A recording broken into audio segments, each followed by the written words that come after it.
after our first sparring match. You didn't? Because I'm pretty sure you learned a lot in those last 4 rounds. You know what happened. It was. You know what happened. You popped me in the first 2 rounds, but I wanted to feel it. I like to get punched in my face, Jay. Okay, Mike. You know what happened, brother. Okay, so I don't need to sit here and talk about it. And I want to ask you guys specifically about that, but since the day we sparred, I sparred him for free. I told him he could get that work, and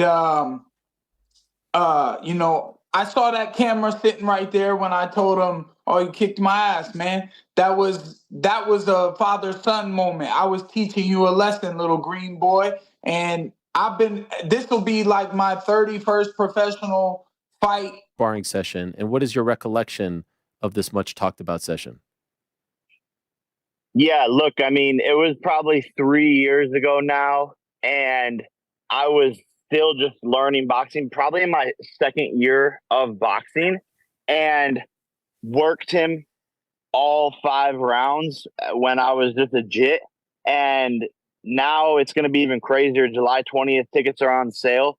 And that's why I know I'm going to be able to knock him out, because I'm just a completely different fighter. And I already beat his ass in sparring and made him my son. And he's even admitting to that. And he's saying he has the plan, but we don't believe it. We just don't believe it. And July 20th, I'm gonna show the world the sparring session live. Is that what happened, Mike? Well, first of all, it seems I hit him hard enough, because I know he was ducking and running the whole 6 rounds.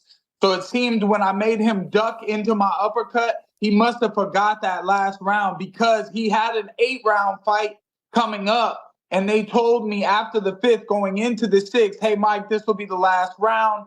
Rounds 1 and 2, he hit me with a good sniper right hand. And I smiled in his face and kept putting the pressure on him. And the next 4 rounds was me smothering him and punching him in his face and making him duck into my uppercuts. So he must have forgot that 6th round. And I was even like, dang, why, you got an 8-round fight. Why ain't we sparring 8 rounds?